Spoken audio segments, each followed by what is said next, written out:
प्रभु रामचंद्र भगवान की जय। एकीकडे श्रीरामाचा वारू निघाला भूमीवरी नवे चिरू चालता येलावे सागरू जे जे दिन करू लोपला। ग्रंथकर्ते श्री संत गावमाता या ठिकाणी सांगतायत भगवान श्रीरामचंद्राच्या यज्ञाचा घोडा पृथ्वी तलावरती सोडला। रामानं अश्वमेध यज्ञ त्याच्यासाठी घोडा सोडला। घोडा निघाला जात असताना मार्गक्रमण करत असताना अफाट दळभार घोड्याच्या पाठीमागे होतं। देश वने उपवने गिनी कंदरे लंगत लंगत भगवंताचा घोडा पुढे निघाला। ऐका तेजेहीना देशाचा प्रांत वारू तेजे लखलखीत अंग बारे गजगजती चालत जे आदिते पूर्वेशी। आणि अशा प्रकारे रामचंद्राचा घोडा निघाला। भगवान श्रीरामचंद्राच्या सैन्यामध्ये घोड्यामध्ये एवढा लखलखाट होता, एवढं तेज होतं, रविचंद्राची दीप्ती सुद्धा लोकून जाईल एवढं प्रकाशमान त्यांचा अश्व होता असं सांगतात। मागे तळवार गणित सांगते विना प्रेमित शत्रुगुणानी भरत समवेत निघाले। आणि पाठीमाग अफाट दळ संपत्ती होती। महाराज राजा येतो, भगवंत आहे आणि घोड्याच्या संरक्षणासाठी श्रीरामचंद्राचा लहान भाऊ शत्रुघ्नाला पाठवलेलं होतं। शत्रुघ्न आणि बाकीचं दळभार घेऊन घोडा पुढे निघाला। काय होतं ऐका मार्गी राखीता ठाई ठाई उल्लंघिले देश नाना पायी ऐशे क्रमणी बने गोरमाई वाल्मिकाश्रमा वारवाला। आणि घोडा निघाला जात असताना वने उपवने गिरी कंदरे डोंगरे सगळं ओलांडत असताना वाल्मिक ऋषींचा आश्रम आहे आणि त्या आश्रमापर्यंत अयोध्येपासून थोडेशा अंतरावरती तो आश्रम आहे। आणि त्या आश्रमाच्या जवळ त्या आश्रमाच्या परिसरामध्ये रामचंद्राच्या यज्ञाचा घोडा आला असं सांगतात। तेथे झाला चमत्कार वना गेला होता कुशकुमार आश्रमी लहू परमशूर माते जवळी खेळत असे। आणि घोडा वाल्मिक ऋषींच्या आश्रमामध्ये आला। आल्यावर तिथं एक चमत्कार झाला। सीतेला 2 मुलं होती, लव आणि कुश। तर कुश असणारा बाहेर गेलेला होता मातृश्रीनं फळ आणण्यासाठी आणि लव तिथं आश्रमामध्ये खेळत होता, आईच्या जवळ खेळत होता। त्यावेळेस काय झालं तेथे झाली नवल परी लहू खेळता निघाला बाहेरी तव वारू आश्रमाचे परिसरी एका देखीला तयाने। आणि लव आई जवळ खेळत होता, लहान मुलं होती, माणूस 10-12 वर्षाच्या मुलाला काय लेकराला खेळत होता आईपाशी। आणि अचानक आपल्या झोपडीच्या पर्णकुटीच्या बाहेर आला। बाहेर आल्यानंतर त्या असणाऱ्या लवनं घोडा पाहिला। घोडा अत्यंत सुंदर होता, घोड्याच्या जवळ कोणी नव्हतं, घोडा एकटाच असतो। घोड्याच्या खूप अंतरावरती सैन्य असतं। एकटा घोडा लवनं बघितला, काय करतो ऐका घोड्या पवत आले पाये कालते वरते देखत आले असे करुणी मने सुंदर आहे घोडे कोणाचे येथे आले। घोडा पाहिला, लवनं जवळ गेला, लहान लेकरू होतं, घोड्याकडे पाहिलं, खाली पाहिलं, वरी पाहिलं, घोड्याच्या मस्तकावरती पाहिलं, संपूर्ण घोडा त्याने निरीक्षण केला, विचार केला सुंदर असणारा अश्व आहे तो आणि इथं अचानक कसा आला असा विचारत 12 वर्षाचं लेकरू करू लागलं। शिरींची सोडली पत्रिका कुकुमा मंडिता सुरेखा वाचिता कया बाळका अर्थ तेथीचा अवतारा। आणि मग ते असणाऱ्या लवनं घोड्याच्या मस्तकावरती एक पत्रिका लिहिलेली होती। ती पत्रिका घेतली, काढली त्याला पत्रिका आणि ती पत्रिकेचा काय अर्थ आहे तर पत्रिकेवर जे लिहिलेला लेख होता तो लेखक वाचू लागला। सूर्यवंशी श्री रघुनाथ जयाचा पिता श्री दशरथ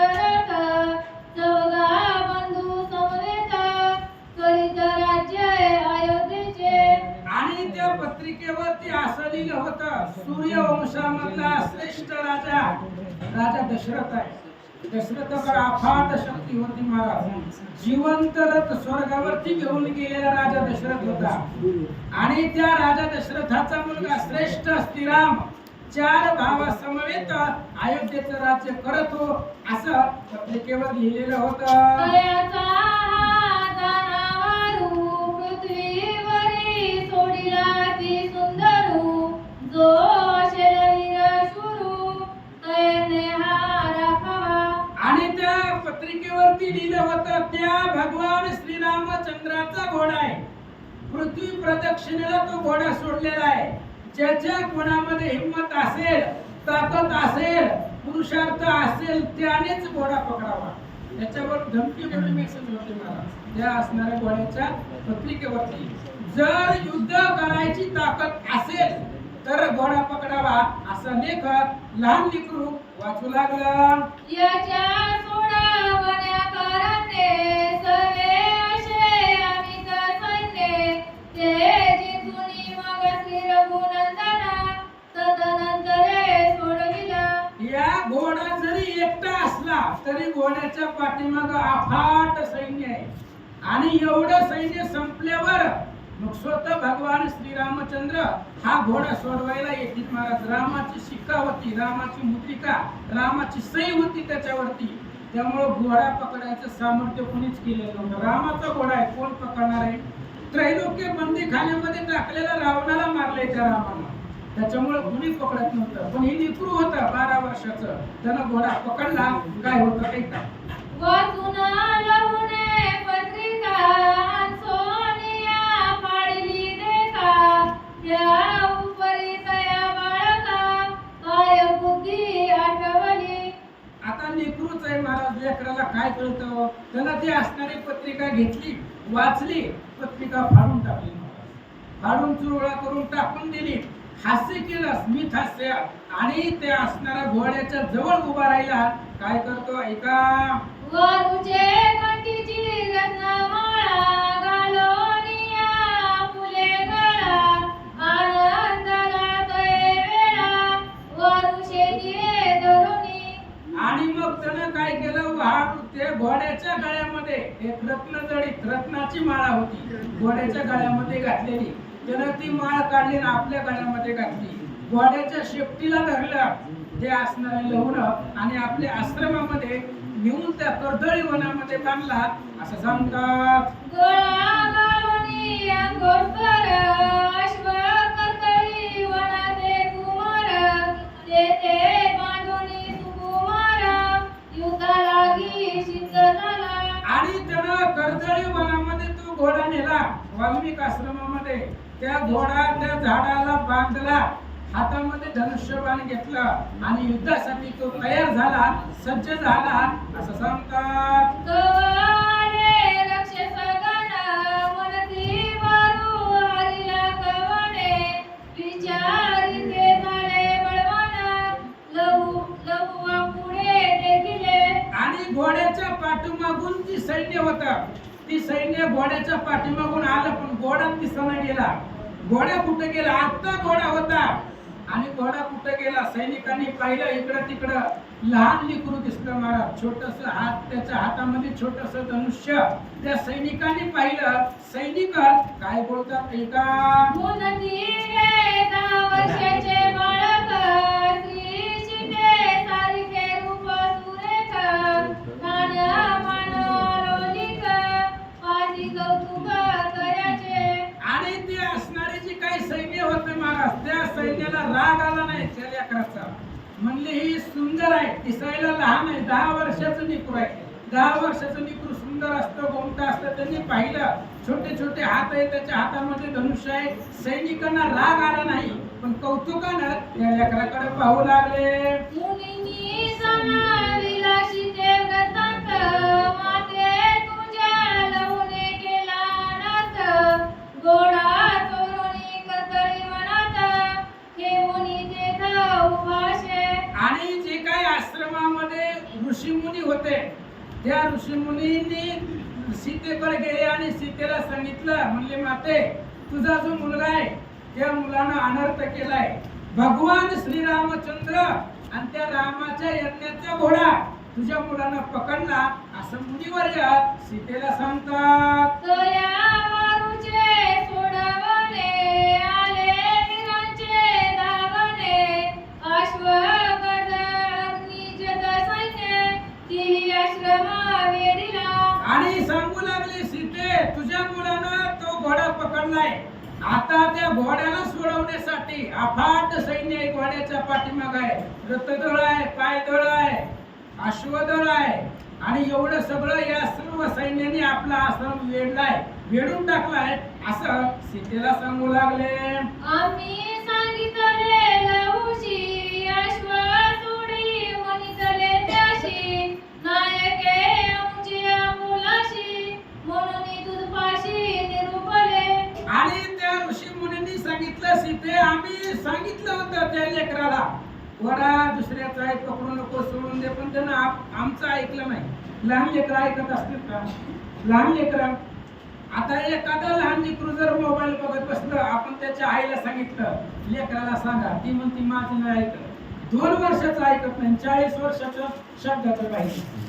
2 वर्षाचं लेकरू ऐकत नाही, ऐकत नसतं. लहान लेकर ऐकत नाही. आम्ही सांगितलं त्याला पण त्यानं ऐकलं नाहीये असं मुनिवर्य सीतेला सांगतात. येणे न्याय मोठा केला वारू कैचा येणे धरिला आता दरबार चालिला नेनो कैसा होईला. सीते काय करायचं? तुझ्या असणाऱ्या मुलानं घोडा पकडलाय. आता आम्ही काय करावं? आता या घोड्याच्या पाठीमागे अफाट सैन्य येणार आहे आणि त्या सैन्याबरोबर कोण युद्ध करणार, कोणत्या सैन्याच्या पुढे जाणार अशा प्रकारचं संकट ऋषीवर्य सीतेला सांगतात. चंद्र भगवान की जय. श्री गणेशाय नमः. श्री सरस्वती नमः. श्री सद्गुरु माता पिता गुरुर्ब्रह्मा कुश गेला वना फळासी आता सीता कैसे करसी अवघी पुरली आमच्या जिनसी पुढे काही सुचेना. आणि ते असणाऱ्या ऋषीवर्यांनी मुनींनी सांगितलं सीते तुझा जो असणारा दुसरा मुलगा आहे कुश वन फळामध्ये गेलेला आहे, वनामध्ये फळ आणण्यासाठी गेलाय. लहू एकटाच आहे आणि मग काय करायचं? आता अफाट सैन्य रामाचं येणार आहे, कोण त्यांच्या बरोबर युद्ध करणार अशा प्रकारे सांगू लागले. याचा अन्याय परम मोठा वारू चोरुनी बांधिला खांबटा पत्रिका फाडून हारकंडा फुले घातला. या तुझ्या मुलानं खूप मोठा अन्याय केलाय. हा अन्याय माफ करण्यासारखा नाहीये. राजा रामाचा घोडा आहे आणि तो घोडा येणं पकडलाय. आता काय करायचं? खूप अवघड आहे. काय आता त्या ठिकाणी एवढं मोठं सैन्य आले, कसं युद्ध करणार, काय करणार अशा प्रकारे सांगू लागले. बळ बुद्धी आपण होऊ नये शत्रू केला श्री रघुनंदना आश्रमी सांडून वनस्य आम्ही जानकी. ऋषी मुनींनी सांगितलं सीते आम्ही इथं राहायचं का नाही? म्हणले राहायचं का नाही या आश्रमामध्ये? एवढा मोठा अपराध तुझ्या पोराने केलाय. मान्य आहे ती लहान आहे, लहान असल्यावर सांगितलेलं ऐकावं की त्यानं. बाळबुद्धी आहे त्याची, पण रामाला शत्रू केलाय त्यानं. रामाबरोबर कोण टिकणार आहे युद्धासाठी? काय करावं? आम्ही इथं राहावं का नाहीये?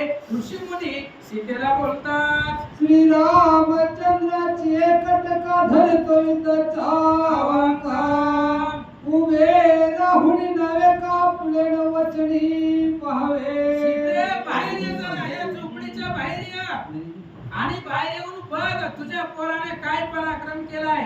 या झोपडीच्या बाहेर ये आणि स्वतःच्या डोळ्यानं बघ यानं रामाला शत्रू केलाय. अफाट सैन्य रामाचं आलंय. काय करावं, कसं करावं? ऋषीवर्य बोलतात. ओहो सीते अवधारी म्हणती वर धरला ऋषीश्वरी इथं मांडले महामारी तापस भय उडवले. ऋषी मुनींना टेन्शन आलं होतं महाराज, कारण लेकरू जर लेकरांना अपराध केला तरी मोठ्या माणसाला त्याची भीती असते. कारण लहान लेकराला कोण बोलणार आहे? त्याच्या आई बापाला बोलत असते. ही लोक काय म्हणणार? ऋषी मुनींनीच घोडा धरलाय, मग आम्ही इथं रामायण वाचत बसावं का? पळून जावं, धरला जावं, काय करावं सांगा. तो साची स्त्रिया बाळे धरून नेतील हो सगळे तुझ्या पुढे हळवर थोड मांडली घाबरली महाराज त्यांना काय रोज पुती पुराणातली माणसं ती भांडणाच्या भानगडीमध्ये कशाला पडते ती म्हणली हे बघ तुझ्या पोरानं घोडा पकडलाय पण आता त्याच्या बरोबर आमची बी बाकीची लेकरं आहेत ना ऋषीची लेकरं आहेत आणि यांना सगळ्यांना स्त्रिया बाळांनाही सैन्य घेऊन जाईल तेव्हा सोडवायला कोण येणार आहे ऋषी मुनी सीतेला बोलतात एक म्हणते उलटा पळा भोवते देखती उडंद दळा तवा पोरे करते कोलाळा ऋषी पत्न्या क्रंदती दुःख करू लागली महाराज रामाचा घोडा आहे आणि अवचकून लेकराने पकडलाय घोडा पकडणंच अपराध आहे भरताने एक अपराध केला होता का त्या घोड्याच्या मस्तकावरची पत्रिका फाडून टाकली त्याचा हार आपल्या गळ्यामध्ये घातला एवढं सगळं कुटाने करून घोडा आश्रमामध्ये नेऊन झाडाला बांधलेला होता मग ही काय माफ करण्यासारखी गुन्हे नाहीत आपली स्त्रिया बाळ सगळे आताही धरून नेतील काय करावं असं सांगतात एक ऐसे म्हणते ऋषी हित गे द्यावे तयपासी एक म्हणते भिडका स्त्रियाची तुम्हा पडल्याचे आणि आता बाकीची सगळी 4-5 ऋषीमुनी सिद्ध ज्ञानी तपस्वी गोळा झाले त्यांनी सांगितलं हे बघा अपराध कोणी केलाय सीतेच्या पोराने केलाय आपण टेन्शन घ्यायचं नाही ही माय लेकरं त्यांच्या हवाली करू कोणाच्या त्या सैन्याच्या जर सैन्य युद्धाला आलं तर 2 पोरं सीता तिथंच येते आणि ती काही येते का बाहेर ना आलेली आहे त्यांना आपण त्यांच्या ताब्यामध्ये देऊन टाकू आणि आपण इथं आनंदाने राहू असं या ठिकाणी बोलतात मग म्हणे जनक दुहिता तुम्ही किती काय बोलता व्रता माते देवळी तयाच्या हाता पण निसुर राहिजे सीतेने सांगितलं हे बघा म्हणले तुम्ही जास्त लोड घेऊ नका टेन्शन घेऊ नका किती बोलायला लागलाय लहान लेकराने अपराध केला एवढं बोलत असतील त्या लेकराला हे बघा म्हणले जर तुम्हाला लयच अवघड वाटलं तर त्या सैन्याला मला आणि माझ्या 2 पोराला देऊन टाका आमचं काय व्हायचंय ते होऊ द्या तुम्ही आनंदाने राहा असं माता सीता मुनिवर यांना बोलतात मज द्यावे तयासी आपण स्वस्थ राहावे ऋषी आम्ही भोगून निज कर्मासी आनंदेसी राहावे तुम्ही आणि सीतेने सांगितलं माझ्या जीवनामध्ये जन्मल्यापासून दुःख आहे सुख आहे का सीतेच्या जीवनामध्ये लग्न झाल्याबरोबर वनवासाला गेले की रावणानं हरण केलं रावण घेऊन गेला की पुन्हा अग्निपरीक्षा झाल्यावर बी लोकांनी नाव उठवली मग पुन्हा 3 महिन्याची सीता गर्भवती होती 3 महिन्याची तेव्हा रामानं सोडून दिली होती वनामध्ये संकट माझ्या आमच्या कर्म भोगा प्राप्ताना आम्हाला भोगायचं आलंय त्यामुळे तुम्ही टेन्शन घेऊ नका जर तुम्हाला अवघड वाटलं तर मला आणि माझ्या लेकराला त्यांच्या ताब्यामध्ये द्या काय व्हायचं ते आमच्या नशिबानं होईल तुम्ही आश्रमामध्ये सुखाने राहा माता सीता बोलू लागल्या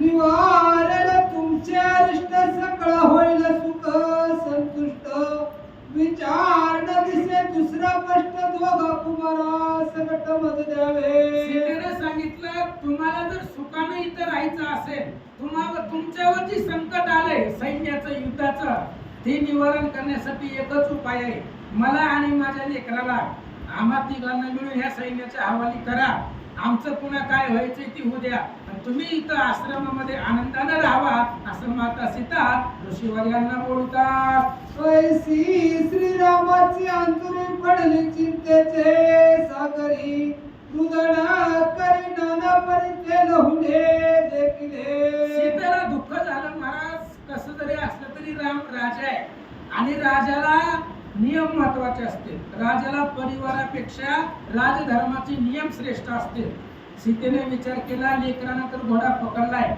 आणि मग आता काय करावं एवढं मोठं अथांग सैन्य आलंय एवढं सैन्याबरोबर युद्ध कोण करणार सीता रडू लागल्या आणि आईचं रडणं लवून ऐकलं काय होतं ऐका मातेसी देवडी आश्वासन म्हणे नको करू रुदना या मशकाचा पाडपड धडवून आणलं क्षणमात्रे आणि आईला रडत असलेलं लहून पाहिलं लहू आईच्या जवळ आला आईला सांगितलं आई रडू नको म्हणजे ही मशक आहे चिलट कोण ही सैन्य माझ्या पुढे चिलट आहे 10 वर्षाचं लेकरू बोलतोय ही जी काही सैन्य आहे रामाचं ते आपल्यापाशी मशकाप्रमाणे आहे तू टेन्शन घेऊ नको एकाच बाणामध्ये सगळं सैन्य मारतो खरं वाटत का एकाच बाणामध्ये सगळं सैन्य मारतो, टेन्शन घेऊ नको असं लहू आईला बोलू लागला.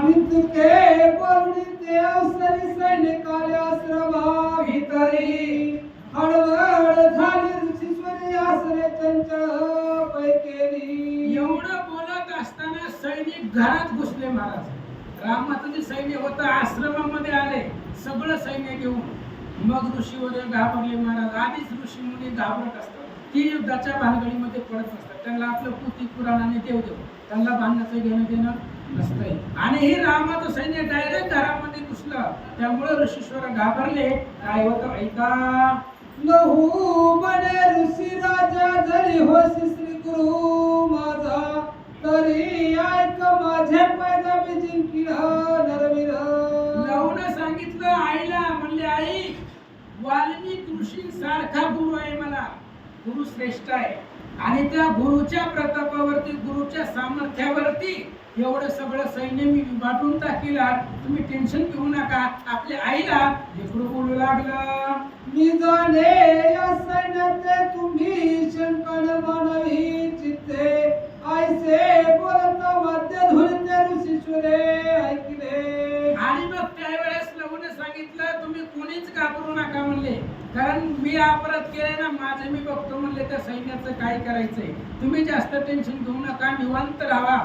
ऋषी मुनींनी ऐकलं. 10 वर्षाचं लेकरू, एवढं त्याचं वय काय, ती बोलायला काय, असं ऋषी मुनी बोलू लागले. त्यावेळेस ऋषी मुनींनी ऐकल्यावर काय बोलतात ऐका.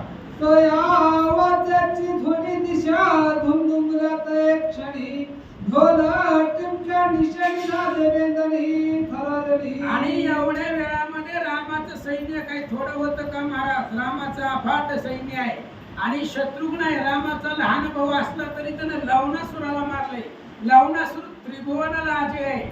असा असणाऱ्या लवणासुराला मारलेला तो शत्रुघ्न आहे. आला त्या आवाजानं जमीन थर थर कापू लागली. आवाज अंतराळापर्यंत गेला आणि हा आवाज ऋषी मुनींच्या कानावरती पडला. एका पुढे एका वेळे सैन्य दाटले अपर हारा पुढे चालले भारत जैसे मेघ अंबरी. आणि एका पुढे एक सैन्य, घोडेदळ होते, हातीदळ होतं, पायदळ होतं, सगळं सैन्य त्या ठिकाणी आलं. एकाच्या पुढे एक चलू लागलं.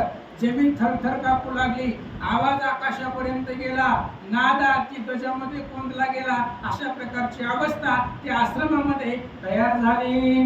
जैसे युद्धलतेचे ताट अंबरी दाटती कडकडाट राघव सैन्य तैस्या चट आश्रमा भोवते पसरले. आश्रमाच्या कडेनं सगळं रामाचं सैन्य होतं महाराज. विजेचा कडकडाट व्हावा, विजेचा कडकडाटाचा जेवढा आवाज आहे तेवढा आवाज त्या रामाच्या सैन्याचा आश्रमाच्या परिसरामध्ये घुमत होता असं सांगतात. अशी वारणे किती संख्या नाही भद्र जाती कोट्यान कोटी रथ घडघडती वीर पदाती अगणित. अफाट सैन्य होतं महाराज. हातामध्ये तलवारी असणारे कितीतरी सैन्य होतं, मोजता येत नव्हतं. समुद्राचे खडे थोडे एवढं सैन्य त्या ठिकाणी होतं. घोडेदळ होते, हत्तीदळ होतं, पायदळ होतं, ही मोजता येत नव्हती. एवढं सैन्य आश्रमामध्ये आलं. घोडिया बांधली मोहळी कंगर टोपा लगावळी आरसे बांधले तयस्थळी पाकर तेजळी अनुपम्य. आणि घोडे होते ते आता वीरांचे घोडे आहेत, अयोध्येमधल्या राजाचे घोडे आहेत. ते सामान्य असणारे का घोडे, अफाट असणारे घोड्याचं वर्णन आहे. पायदळ आहे, हातीदळ आहे, रथदळ आहे. एवढे अफाट रामचंद्राचं सैन्य आश्रमापाशी आलं. वीरा बांधली कवचे पूर्ण सम्यक सजोणी निशाणे अवंका धरणी 14 भुवने पाटा वाटुनी सणवणती. आणि हे जे काय रामाचं सैन्य होतं दुर्गट सैन्य होतं. ही 14 भुवन, पाताळ, स्वर्ग, वैकुंठ सगळं बळावरती जिंकणार एवढं सैन्य दुर्गट होतं. आणि अशा प्रकारचं त्रिभुवनाला जिंकतील एवढं अवांका धरणारा सैन्य आश्रमामध्ये आलं. ऐसी राघव सैन्य संपत्ती वीर भूकारे गर्जती झाके रस तळाशी जाऊ पाहे ते समयी. आणि अशा प्रकारचं रामाचं सैन्य आहे. त्या रामाच्या सैन्यानं गर्जना केली महाराज, प्रभू श्रीरामचंद्र भगवान की जय. आता रामाच्या सैन्याने केलेला आवाज त्यानं जमीन थरथर कापू लागली. आपला आवाज मंदिराच्या बी बाहेर निघाला. आणि एवढं क्षितिदानानं गेली, पृथ्वी हादरू लागली. एवढी गर्जना रामचंद्राच्या सैन्याने केली. दशरथी विरट जडे एक निगती एका पुढे, शत्रुघ्न राखे चौकडे मागे पुढे सांभाळून. आणि त्या सैन्याचा दळपती सेनापती शत्रुघ्न होता. शत्रुघ्नाच्या आज्ञेखाली सगळं सैन्य होतं आणि रामाचं सैन्य होतं, घाबरत नव्हतं. एकाच्या पुढे एक आश्रमाकडे निघाले.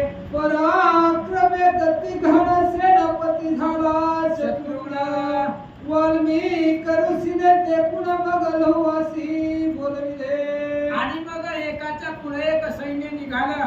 त्या सैन्याचा दळपती शत्रुघ्न होता. वाल्मिक ऋषींनी पाहिलं, सगळं आश्रमामध्ये सैन्य आलं. वाल्मिक ऋषींनी लहूला जवळ बोलावलं. जवळ बोलवून काय सांगतात ऐका. अरतायै राघव कुमारा लोह परमेश्वरा, उठावल्या महावीरा युद्ध करी समरांगणी. आणि गुरुवर यांनी आपल्या शिष्याला बोलवलं जवळ आणि लहूच्या डोक्यावरनं हात फिरवला. म्हणले, बाळा लेकरा, घोडा पकडलाय, पण ही रामाचं सैन्य आहे आणि रामाच्या सैन्याबरोबर युद्ध करत असताना माझं फिरायचं अजिबात नाही. म्हणजे कोणाचं ते असू द्या, कारण घोडा पकडणं हे अपराध नाही. क्षत्रिय धर्माचं कर्तृत्व आहे, ते पुरुषार्थाचं लक्षण आहे. त्याच्यामुळं वाल्मिक ऋषी सांगताय, आता पकडलाय, आता मागं सरू नको, जे व्हायचंय ते बिंदास होऊ दे, धाडसानं युद्ध कर, गुरुनं सांगितलं महाराज. त्याच्यामुळं लहूला आवेश आला. काय बोलतो ऐका. नाही तरी मारुतेचा सोडून दे करी माझी वाचा, आला लाग परवीरांचा वसाहिला पाहिजे. गुरुनी सांगितलं, लहू दोन ऑप्शन देतो म्हणजे तुझ्यापाशी, पर्याय देतो. जर तुझ्यापाशी ताकद असेल तर युद्ध कर, आणि जर ताकद नसेल, कारण 10 वर्षाचं लेकरू आहे मला, त्याच्याकडे काय ताकद असणार आहे. जर तुला युद्ध करणं होत नसेल तर त्यांचा घोडा त्यांना माघारी दे, काही होत नाही. म्हणले दोन्ही पैकी आहे. जर घोडा पकडला तर धाडसानं युद्ध कर, आणि युद्ध करणं होत नसेल तर घोडा त्यांचा माघारी दे, असं वाल्मिक ऋषी लहूला बोलतात. ऐको वाल्मिकाचे वचन आवेश बोले लहुआ जाण, म्हणे रवी वंशाचा सत्यविनंदन तरी हे सैन्य मानिन. वाल्मिक ऋषींचं बोलणं ऐकलं महाराज. वाल्मिक ऋषी बोलले याच्यासाठीच होते की लहूचं उत्तर काय येतं. कधी कधी गुरुचं असतं महाराज, आपला शिष्य काय उत्तर देतो, परीक्षा म्हणून. त्यांनी सांगितल्यावर लहूला आवेश आला. 10 वर्षाचं लेकरू आहे आणि प्रतापानं ते असणाऱ्या गुरुला, वाल्मिक ऋषीला काय प्रत्युत्तर देतो ऐका. आमचा जन्म सूर्यवंशी आणि सामर्थ्य तुमच्या विद्येसी, जरी याचे भय धन्य मानसी तरी स्वर्गी देव निर्वसती. आणि त्यावेळेस लहूने सांगितलं, गुरुवर्या आम्ही सूर्यवंशामधले वीर आहे आणि सूर्यवंशाचं एकच आहे. आम्ही सूर्यवंशी राजे नियामक, उद्धतासी लावणे शिकार. आमचं कार्य आहे म्हणले, आमचा राजे आम्ही सूर्यवंशामध्ये, सूर्यवंशात जन्मलेले. ही सगळं सैन्य आलेलं बळावरती जिंकतो. तुम्ही पहा. लहू बोलू लागला, मी जी तुमचा सेवक बोलत असे गोष्ट एक, आश्वासवरिता मुंदाधिक तुम्हासी काय म्हणतील. आणि त्यावेळेस लहूने सांगितलं, म्हणले गुरुवर्या मी तुमचा शिष्य आहे. कुणाचा आहे? वाल्मिक ऋषीचा शिष्य आहे. आणि मी जर घोडा सोडला, माझं काय जाणार आहे, लेकराला कोण बोलणार आहे. पण तुमचं कसं, कारण तुमचा शिष्य आहे. सुरवर लोक तुम्हाला काय म्हणतील, वाल्मिक ऋषीच्या शिष्याने घोडा सोडला, असं तुमचं नाव खराब होईल. अशा प्रकारचं लहू गुरुला बोलू लागला.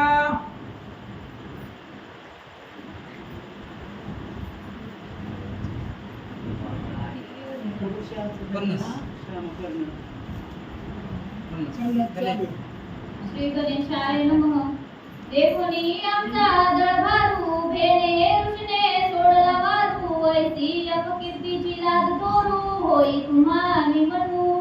आणि त्यावेळेस लवून सांगितलं गुरुवर्या, जर आपण भीतीनं घोडा सोडला तर पुढे येणाऱ्या युगामध्ये येणाऱ्या काळामध्ये लोक काय बोलतील, हे लोकांचं लय व्याय म्हणावं, लोक काय बोलतील.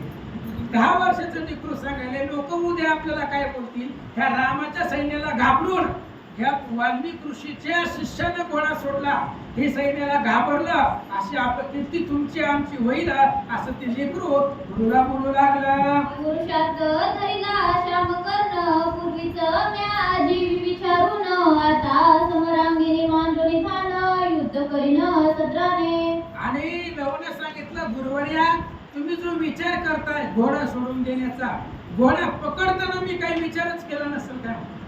घोडा पकडायच्या आधी मी काहीतरी बुद्धीला माझ्या आठवलं असेल ना, काहीतरी विचार केला असेल ना. ह्या सैन्याबरोबर युद्ध करायचंच, कारण का त्या घोड्यावर पत्रिका तशी दिलेली होती, क्षत्रियाला लाजवण्यासारखी ती पत्रिका होती. त्याच्यामुळे ही घोडा मी पकडताना विचार करून पकडलाय, आता सोडायचा नाहीये. लव बोलू लागला. ऋषी म्हणे येणे धरिला धीर, पिता सारखा परमशूर, परी एक भय उपजे उत्तर, बालका प्रती बोलला. आणि त्यावेळेस वाल्मिक ऋषींनी विचार केला, महाराज लेकरू कोणाचं येते? रामाचं आहे. रामाचं लेकरू आहे, घाबरणार आहे का ते? एवढा मोठा ब्रह्मांडाचा नायक बाप पाठीशी आहे, आता बापाबरोबरच युद्ध करायचे. आणि असं असणारा श्रीराम, श्रीरामाचा मुलगा आहे. कोण विचार करतंय? वाल्मिक ऋषी. बापासारखाच पुरुषार्थी आहे, बापासारखाच ताकदीवान आहे, अशा प्रकारचा विचार वाल्मिक ऋषी करतात. अरे लहुआ सैन्य रुधिर, तू तरी बालक सुकुमार, सोडी अश्व करता सत्वर, समरांगणी धीर न धरवे तुझे. आणि वाल्मिकांना सांगितलं, लहू तू लहान आहे, तुझं धनुष्यही लहान आहे, तुझे हात लहान आहे, तू दिसायला 10 वर्षाचा आहे, आणि पुढचं येणारं सैन्य कसं आहे हो, दिप्पाड शरीराचं आहे, सगळी त्याच्यामध्ये बलवान आहे, तू लहान आहे, मग तू त्यांच्या बरोबर युद्ध कसं करणार? अशा प्रकारे गुरुवर यात बोलू लागले. सैन्य पेटिले महामारी, तुझं कोणी नाही सहकारी, कुश गेला वना तो झडकारी, ओसारी नयेची. अरे बाबा, ही सैन्य अफाट आहे रामाचं, आणि तुझ्या बरोबर तुझ्या आता सोबतीला सोबत कोणी नाही, तू एकटा आहे. तुझा जो भाऊ आहे पाटील का, तो इथं नाही येतो, वनामध्ये गेलाय. तो जर इथं आला असता तर आम्हाला टेन्शन नव्हतं, एकाला दोघं सोबत राहते, पण तू इथं नाहीये, आणि एवढ्या सगळ्या सैन्याबरोबर तू एकटं युद्ध कसं करणार? वाल्मिक ऋषी बोलू लागले. लहू म्हणे ऋषी ताता, तुमची कृपा मज असता, सैन्य विभांडी न पळन भरता, माझा पुरुषार्थ पाहावे. लवून सांगितलं, तुमची कृपा असल्यावर, तुमचा हात डोक्यावरती असल्यावर घाबरायचं नाही म्हणले, मी भेट नाही म्हणले कोणाला. तुम्ही तुमच्या डोळ्याने पहा, मी एकटाच या सर्व सैन्याबरोबर युद्ध करतो, असं लहू बोलू लागला. तुझी याची जो इच्छा करी, जळो जळो तो संसारी, तयाच्या जन्नी सलज्जा भारी, पूर्वजयने येईल. आणि त्या असणाऱ्या लहून सांगितलं, म्हणले बघा, दुसऱ्याची वाट बघायचं नाही महाराज, जी करायची ती एकट्यानेच करायचं, यश किंवा अपयश, दुसऱ्याची वाट बघायचं नाही. दुसऱ्याची वाट बघणं पराजयाचं लक्षण आहे, अपकीर्तीचं लक्षण आहे. बिनधास्त एकट्यानेच लढायचं, दुसरं कोणी नसतंय महाराज, एकटाच आहे. तो का म्हणे तुझा कोणी कोण आहे हो दुसरं? आपल्याला वाटतंय माझ्या पाठीमागं परिवार आहे, कोणी नाही. सगळे सुखाची संगती आहे, अंत पाहायला कोणी येत नाही, त्याच्यामुळे मी एकटाच वास म्हणले, मला कुणाचीच गरज नाही. लव बोलू लागला. धिक धिक तयाचा पुरुषार्थ, धिक धिक जिने तयाचे व्यर्थ, धिक धिक तयाचे गोत, युद्धी परते तो निंद्य. जो युद्धामधून परत निघून जातो तो निंदनीय आहे. जो दुसऱ्याची वाट पाहतो त्याच्या जीवनावरती धिक्कार आहे, त्याच्या पुरुषार्थाला काही उपयोग नाही. जो दुसऱ्याची वाट म्हणजे जो दुसऱ्याच्या आधारावरती जगतोय, त्याच्या जीवनामध्ये अर्थ नाहीये, असं 10 वर्षाचं लेकरू महाराजांना बोलू लागला. दिग दिग तो मातेचा कुशी, वियोनी वंद्या मन कितीसी, लाज तयाचे वंशाशी, ओझे पृथ्वीसी त्या नराचे. अरे त्या माणसाचं, त्या नराचं पृथ्वीला वजा आहे. कुणाचं? जो युद्धामधून माघारी पळतो, जो दुसऱ्यावरती अवलंबून राहतो, तो जमिनीला ताप आहे म्हणले, वजा आहे जमिनीला, त्याचं काय त्याचा जगून उपयोग आहे, अशा प्रकारे सांगू लागले. तो मनुष्य रूपे केवळ स्वान रास भावनी तो नरहीन जयाचे वाटिवे भेडपण वृत्ता वचन तयाचे. ज्याचं वचनामध्ये असत्यपण आहे, ज्याचं वचन खोटं आहे, ज्याचं बोलणं खोटं आहे, तो मनुष्य जन्माला येऊन श्वानासारखा आहे, कुत्र्यासारखा आहे, रासबासारखा आहे, बैलासारखा आहे, अशा प्रकारे या ठिकाणी सांगतात. बोला सारखे जो न करी पुरुषार्थ निर्विशब्दे करी तया नराचा जन्म संसारी वासना परी जाणवावा. त्या माणसाच्या जीवनामध्ये अर्थच नाही महाराज. कोणाच्या जो बोलतोय तसं करत नाही, काय उपयोग आहे? बोलल्याप्रमाणे वागावं लागतं. आपण जे बोलतो ते सत्यत्वामध्ये आणावं लागतं. आपण जसं बोलतो तसं वागून दाखवावं लागतंय. फक्त बोलायचं, करायचं काहीच नाही. काय अर्थ आहे त्याला? त्या माणसाचं जीवन कसं आहे? दगडासारखं आहे, पाषाणासारखं आहे. तो पृथ्वीला ओझा आहे असं लहू म्हणू लागला. स्वये न बोले वाढवेसी शत्रू निर्दावनी उल्हास मानसी अपार येणे रणभूमीसी तोची एक पुरुषार्थ. तोच जगामध्ये श्रेष्ठ आहे, तोच पुरुषार्थी आहे. कोण? जो बोलल्याप्रमाणे वागतो, जो बोलल्याप्रमाणे करतो. आता मी एवढं बोललो होतो ना, या सगळ्या सैन्याला मारतो, पुरुषार्थ पहा, मी बोललो तसं करणार आहे. मी जसं बोललोय तुम्हाला तसं मी सत्यत्वाला आणून दाखवणार. माझा पराक्रम पहा. राहू बोलू लागला. शास्त्र धर्म जडापूर्ण तृण प्राण तेने निज जीवन रिपू निर्दाळी थोरसान न म्हणे तोची पुरुषार्थ. जगामध्ये तोच पुरुषार्थ आहे, क्षत्रिय धर्म आहे. कारण युद्धाला समोर कुणीही आलं, मागं सरायचं नाही. मग तो आपल्यापेक्षा मोठा आहे का लहान आहे, युद्धामध्ये पाहायचं नाही. युद्धाला आल्यावर युद्धच करायचं, तो किती ताकदवान आहे ते पाहायचं नाहीये. अशा प्रकारे क्षत्रिय धर्माची एक अटक आहे असं या ठिकाणी सांगतात. सर्व भूती दयापूर्ण स्वकर्मा विषयी सावधान गुरु भजने उदित मन तोची एक पुरुषार्थ. जगामध्ये तोच पुरुषार्थ आहे. पुरुषार्थाची लक्षण आहे म्हणजे ताकद आहे, त्याला पुरुषार्थ म्हणत नाही मला. मग सर्व भूती दया, प्रत्येकाविषयी अंतःकरणामध्ये दया असावी. आपल्या लेकरावर जेवढं प्रेम आहे तेवढं दुसऱ्याच्या लेकरावरती असावं. गुरुच्या वचनामध्ये जो राहतो, वडिलाच्या वचनामध्ये जो राहतो, साधू संतांच्या सेवेमध्ये जो राहतो, तो जगामध्ये पुरुषार्थ आहे. ग्रंथ करते सांगतात. दोन साठी निज धर्मासी स्वामी काजी नवे आळशी मातृ पितृभक्ती जयासी तोची एक पुरुषार्थ.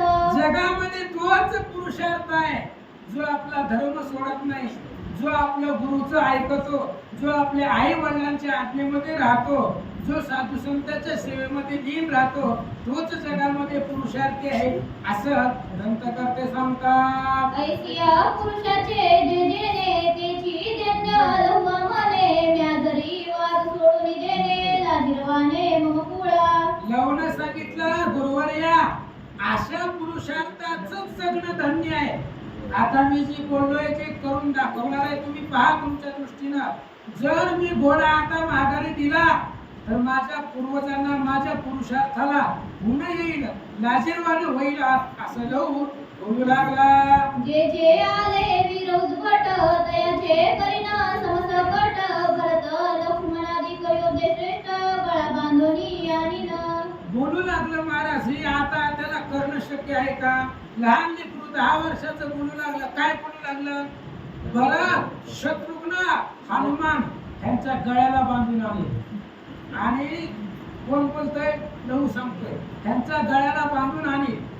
बरं, यांच्या गळ्याला बांधून आणण्याची ताकद याच्यापाशी आहे का? कारण लिकरू आहे ते. लिकरू जरी असलं तरी थिनगी असते महाराज, थिनगी. त्या थिनगीला लहान म्हणता येतं का? थिनगी जरी पडली तरी प्रलय होऊ शकतो, मोठी आग लागू शकते. त्याच्यामुळं लातीसायला जरी लहान असले तरी जेवढं बोललंय तेवढं करण्याचं सामर्थ्य त्यांच्याकडे आहे असं लहू सांगू लागला. ऐकुनी बालकाच्या बोला ऋषीश्वरा आनंद झाला जैसा समुद्र उचंबळला पूर्णी चंद्रासी देखोनी. आणि लहूचं बोलणं ऐकलं महाराज वाल्मिक ऋषींना आनंद झाला. कारण त्यांना त्यांच्या शिष्यावरती भरोसा होता. हे जसं बोलतंय तसं करूनच दाखवणार. ही अनुभव गुरुला होता, हे वाल्मिकांना माहिती होतं. त्यामुळं शिष्याच्या बोलण्यावरती वाल्मिक ऋषींना आनंदाचे भरते आले, आनंद वाटला असं सांगतात. शिष्य ते मुनी ईश्वर स्वरूप ज्ञानी, तेने सुखावे श्री गुरुजननी, तैसे ऋषीश्वराचे मनी आनंद भरते दाटले. वाल्मिक ऋषींना आनंद वाटला. महाराज, आपला जर शिष्य स्वरूपानं ज्ञानानं समर्थ असेल, आपल्या शिष्याला जर परिपूर्ण ज्ञान प्राप्त झालं तर गुरुला आणि त्याच्या आईला आनंद वाटतो. तशा प्रकारचा आनंद वाल्मिकांना झाला. ऋषी म्हणे रावणारी सुता, विजयी होईल युद्ध करिता, ये रे चरणी ठेविला माता, मग पुढारा निघिला. आणि युद्धाला निघाला. कोण? लव युद्धाला निघाला. युद्धाला जात असताना वाल्मिक ऋषींच्या पाया पडला आणि वाल्मिक ऋषींनी आशीर्वाद दिला. विजयी होऊन परत माघारी अशा प्रकारचा आशीर्वाद आपल्या गुरुला शिष्याला दिला.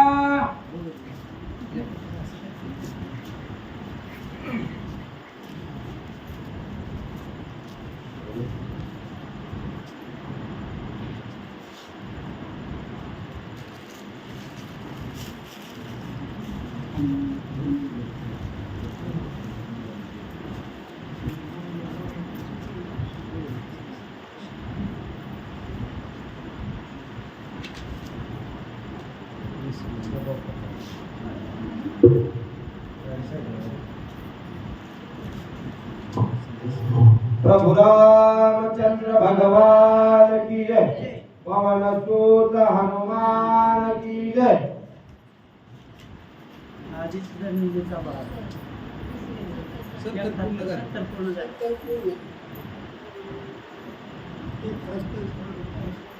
श्री गणेशाय मा, श्री सरस्वती मा, उदयात आत्माने आधीचा धरणीचेचा माळा, चालिला जैसा पर्वत शिशाळा, यावा देखोनी सैन्याफळ राघवाचे सुकळा. प्रथम नमन करू गणनाथा उमा शंकराची असुता, चरणावरी ठेवून माता साष्टांगाचा दंड. पांडुरंगा करू प्रथम नमन, दुसरे चरण संतांचे. त्यांच्या कृपादाने कथेचा विस्तारू बाबाजी सद्गुरुदास. श्रोते तुम्ही महेशांच्या मूर्तीने जोडायचे तसे भक्ती. वेळ जरी गंगावती स्वीकारा, सर्व श्रोते सज्जनांच्या चरणावर नतमस्तक होऊन गजानन गणपतीला वंदन करून कथेला प्रारंभ करूया. कथेचा अनुसंधान लहून त्या ठिकाणी महान सामर्थ्यशाली अश्वमेघ नावाच्या यज्ञाचा घोडा धरलेला आहे.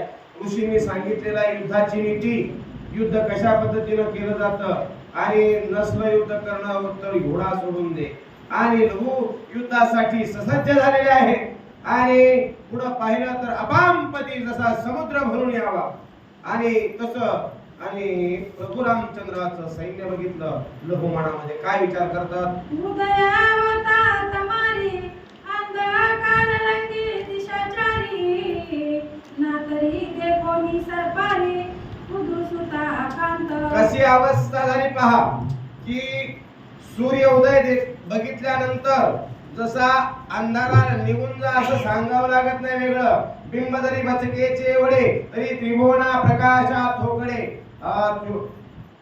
थोडं जरी दिसत असलं, छोटं जरी दिसत असलं सूर्यनारायण, तरी काय आहे, त्याच्या प्रकाशानं त्रिभुवन प्रकाशित होतं. किंवा गरुडाला पाहून सर्प प्रत्येक बिळामध्ये लपतात, त्या पद्धतीनं लहूचा त्या ठिकाणी आवेश बघितला. युद्धाची नीती बघितली नव्हे. वीरश्रीनं दाटुंग असणारा वीर लहूजी समोर आला.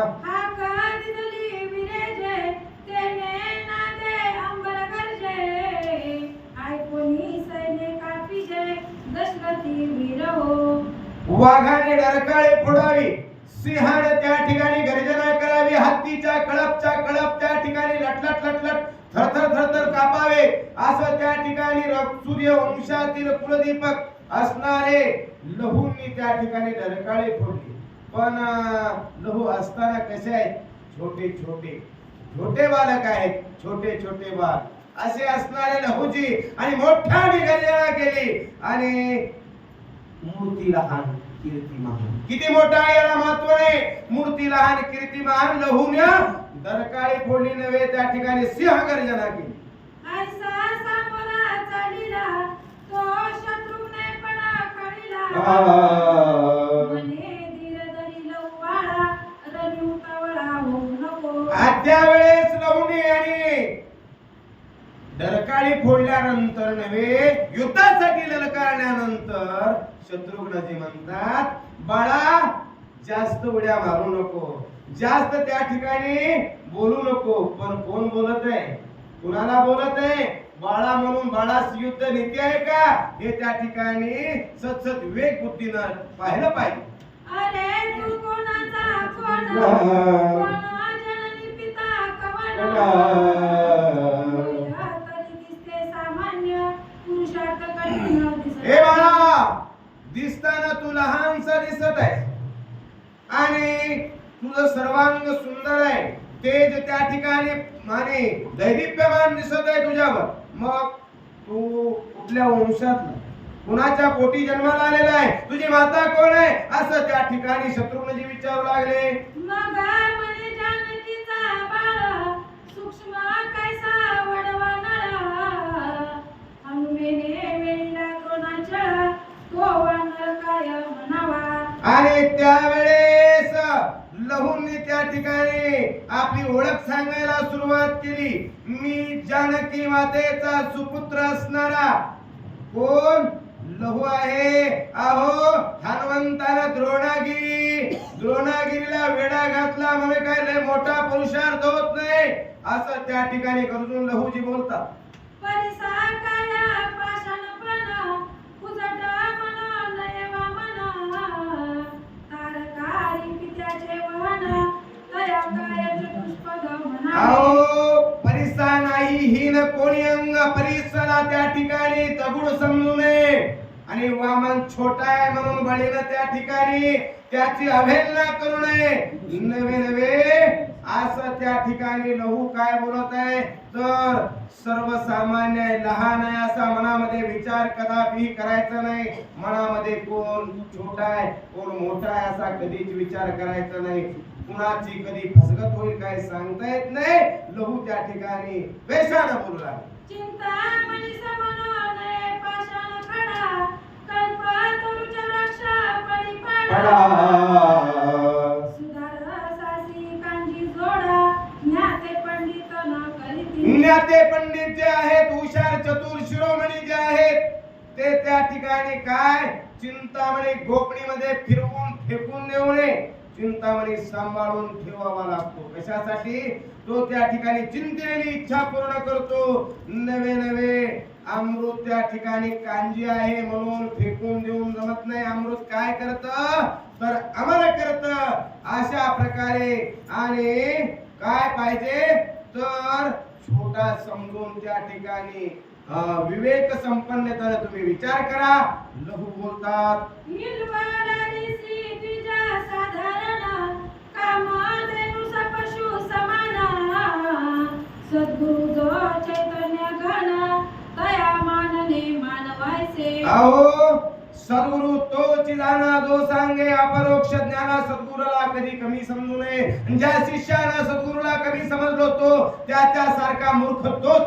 नवे कामधेनू नावाची जी गाय आहे कामधेनू कल्पतरू चिंतामणी आवडीचा धनी पुरवितो. जी मनामध्ये इच्छा आहे त्या कामधेनूला सांगावी ती पूर्ण करते. तसं या ठिकाणी कमी समजू नका कुणाला. हे चतुराची नवे युक्ती ज्ञाते पंडिता मिथ्या मानती.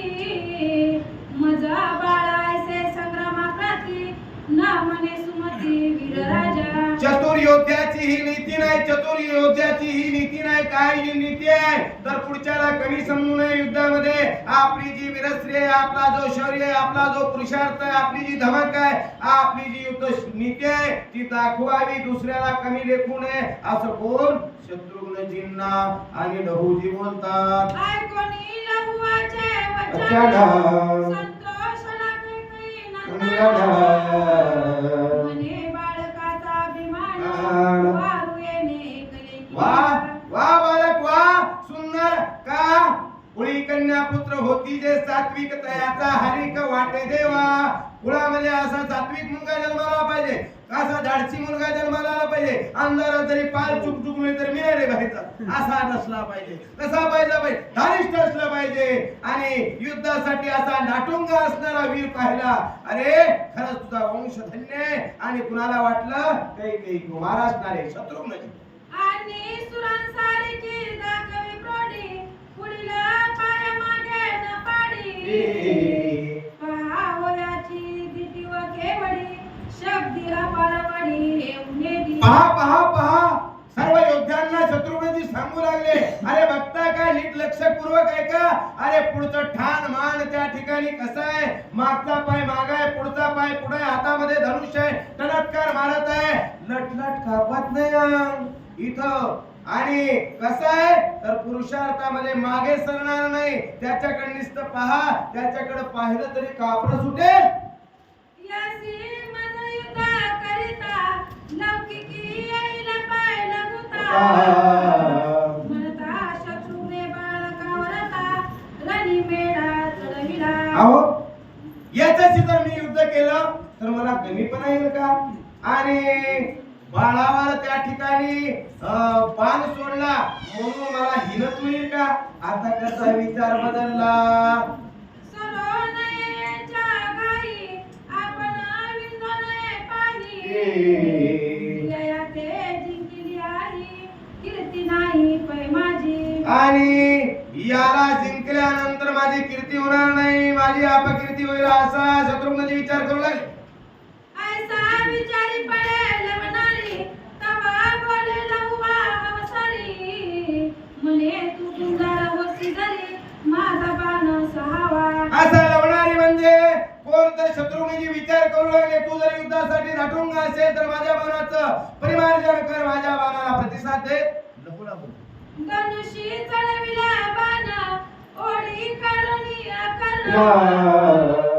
शरी बीजाक्षर आव्हानुना, श्रीराम जय राम ऐसे. श्रीराम जय राम जय जय राम, श्रीराम जय राम जय जय राम.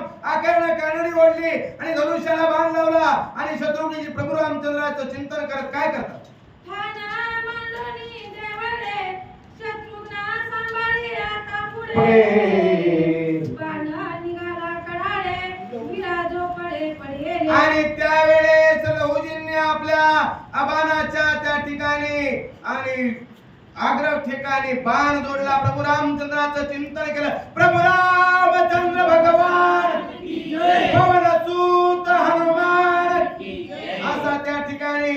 आणि बाणाला निसता त्या ठिकाणी सुरुवात नव्हे सोडणार तोपर्यंत लटलट लटलट थरथर थरथर अशी त्या ठिकाणी घर गोपुर करू लागली. नवे नवे सोबत जे त्या ठिकाणी झाडं आहेत ते हलू लागली. वारं सुटलं काय, वादळ सुटलं काय असं वाटू लागलं. बाणा भरतांची गगनी, बाणामय दश दिशा मेदिनी.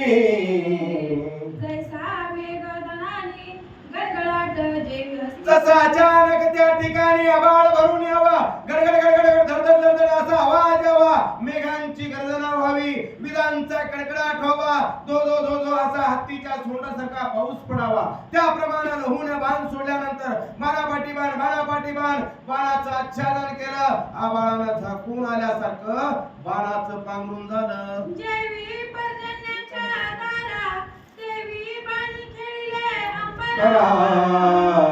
हे देखोनी कैकई कुमारा, हडबड गाडी पैजा. अहो पाऊस आल्यानंतर पावसाची मोजदाद करता येते का? इतका मिलीमीटर पडला, इतका सेंटीमीटर पडला, इतका त्या ठिकाणी. आणि पाऊस पडला, पाणी व्हायला म्हणता येईल पण मोजदाद करता येत नाही. तद न्यायाप्रमाणे त्या नीतीप्रमाणे लहुनी बाणापाठी बाण सोडावं, सर्व आच्छादन करावं, सर्व सैन्य जर्जर केलं. हा सामान्य नव्हे वीरराजा, ऐसे बोलिला कैकई आत्मजा. याचा गुरु निधडा सहजा, जेणे ऐसी विद्या दाविली. या बाणाच्या वर्षाबरोबरच लहुजींचं पुरुषार्थ कुणी तर शत्रुघ्नजींनी जाणला. हा सामान्य नाही, हे तो टेलर आहे, पिक्चर अभी बाकी आहे. त्यावेळेस त्या ठिकाणी लहुनी ते बाण सोडलेले पाहिल्यानंतर मनामध्ये विचार आला, हा सर्वसामान्य योद्धा नाही असा विचार शत्रुघ्नजी करतात. यासी प्रसन्न शस्त्र देवता, म्हणून झाला निंदिता शत्रुघ्न वीर ते काळे हा शास्त्रज्ञ पंडित असावा, याचा गुरु हुशार असावा, चतुर असावा, नवे शिरोमणी असावा. श्री गुरु सारिका असता पाटीला काय इतरांचा लेखा कुणी घरी राजा चिकांत काय भेकमागे मनाची दोघे सिद्धी पावे.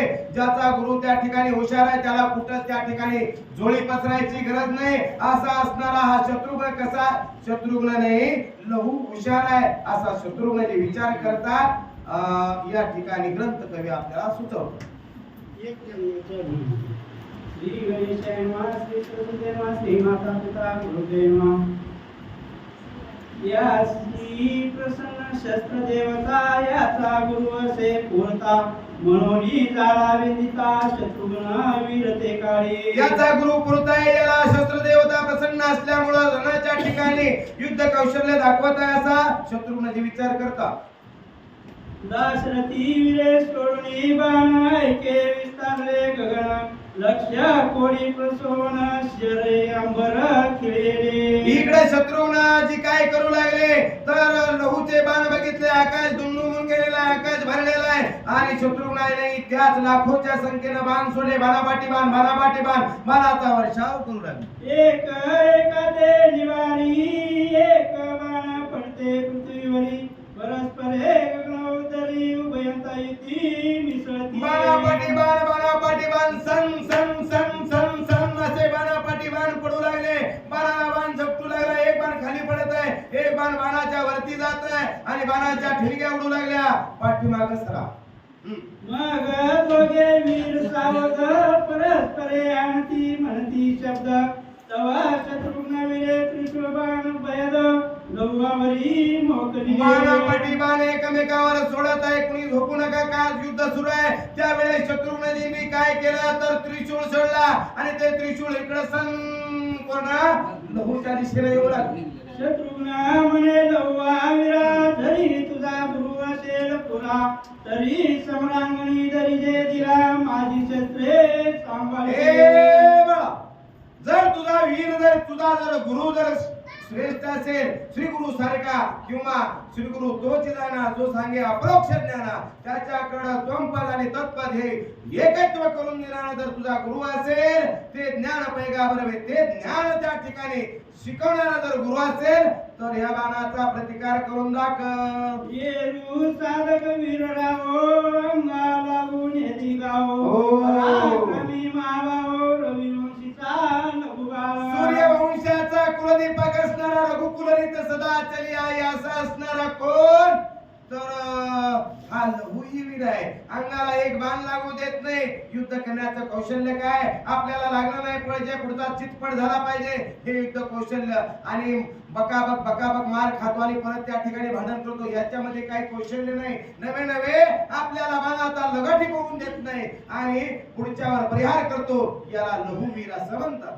कैकुई कुमरे स्मरले मातंडास्त्र कोटी प्रगटले दीन कर लहुआ स्मरे वरुणास्त्र अवरदिन कर लोपले. त्यावेळेस सूर्याचं अस्त्र त्या ठिकाणी कुणी तर शत्रुघ्नजीने प्रेरलेलं आहे. अपाट आणि अमापासून सूर्य दिसू लागले. एका सूर्याची पंचायत ऊन पडल्यानंतर कुठल्या घरातलं पण कुठल्या सावलीला जोडू. अचानक सूर्य उगवल्यानंतर पावसाचं अस्त्र सोडलं, आभाळ आलं, सूर्य झाकून गेलं. अवघे अंतराळ व्यापिले कोटी सूर्य झाकाळे शत्रुघ्न स्मरे ते वेळे मोहनास्त्र पर्येसा. अशा पद्धतीनं सूर्य किती जरी कोटी सूर्य असले तर आभाळ आल्यानंतर दिवसांदा अशी अवस्था निर्माण होते. परत त्या ठिकाणी मदा नावाचं अस्त्र आणि शत्रुघ्नजी सोडतात. मोहनास्त्र येता गगनोदरी ते न लगे श्रीरामपुत्री राम नाम जपे बीजाक्षरी कवनासी उरिते मोहन उच्चाटन मारण जारण अशा विद्या भक्तावर चलत नाही. पुढे भूतबाधा भेने ते मोहन नावाचं अस्त्र सोडलं आणि ते शत्रुघ्नजीचं अस्त्र लहूजींना काही करू शकत नाही. परमभक्त असणारे नवे नवे काय करतात तर प्रभू रामचंद्राचं चिंतन करतात, त्यांचे पोवाडे गातात. काय तर राम कुशलव रामायण गाती कुमार दोघे लहान वयाचे. लहान असणारी ती बालक कुठं तर अयोध्येमध्ये रामायण गाऊन आलेले त्यांना त्या बाणाला?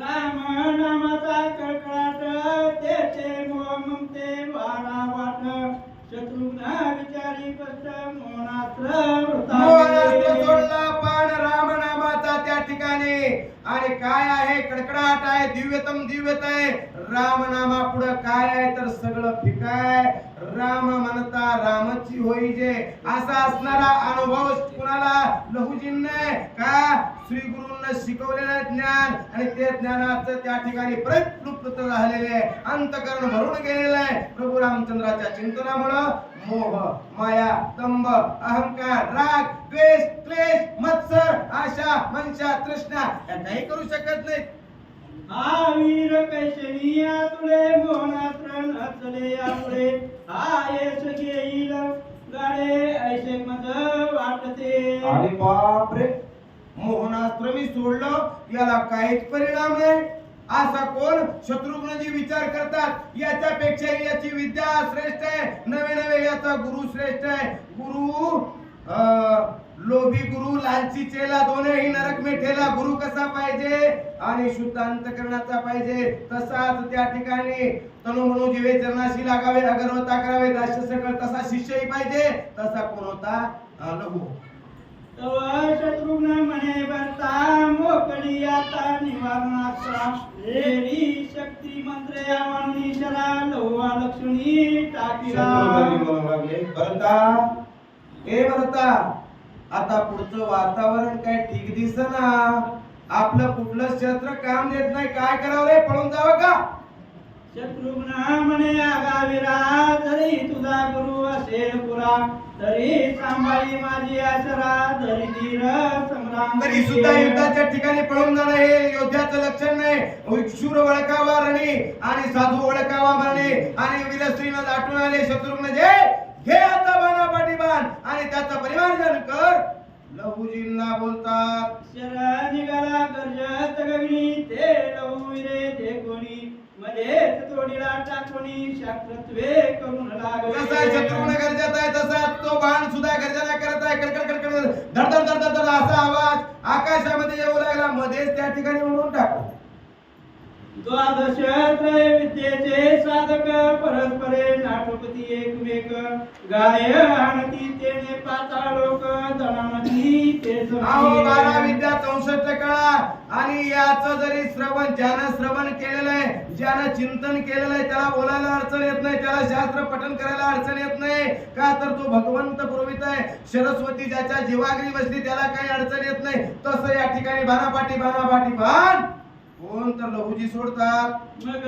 मिसळे मल्लईती जोंबती आणती गावी सुबुद्धी बारी सापडते उरी खांदी एकमेका लक्ष्मी बाणाचं काय नाही होत करायचे का 2 हात असं त्या ठिकाणी लहुजी आणि शत्रुघ्नजी आणि कशासाठी मल्लयुद्धासाठी आले मल्लयुद्धाला एक 10 वर्षाचं बाळ आहे एक त्या ठिकाणी शत्रुघ्न जे आहेत लवणासुरावर विजय मिळवणारे कसं खेळतात कुस्ती पाहू तेव्हा शत्रुघ्ने चमत्कार केला मागुनी लहुआ आपल्याला सवेची रतावरी बांधिला मग सांडली रणभूमी शत्रुघ्नानं पराक्रम केला मागणं जाऊन डोळे दाबले डोळे धरले म्हणले वळखा मी कोण अरे पाठीमागणं जाऊन डोळे धरल्यावर काय वळखावं कोण आहे ते कसं ओळखता येईल आणि पाठीमागणं धरलं आणि लहुजींना बांधलं दोघे अयोध्ये निघाले रती बाळकाशी बांधले मणी थोर उल्हासले पुरुषार्थ देखुनी लहुआचा आणि लहुला पाठीमाग दगानं त्या ठिकाणी धोक्यानं त्या ठिकाणी बांधण्यात आलं व गर्जना केली प्रभू रामचंद्र भगवान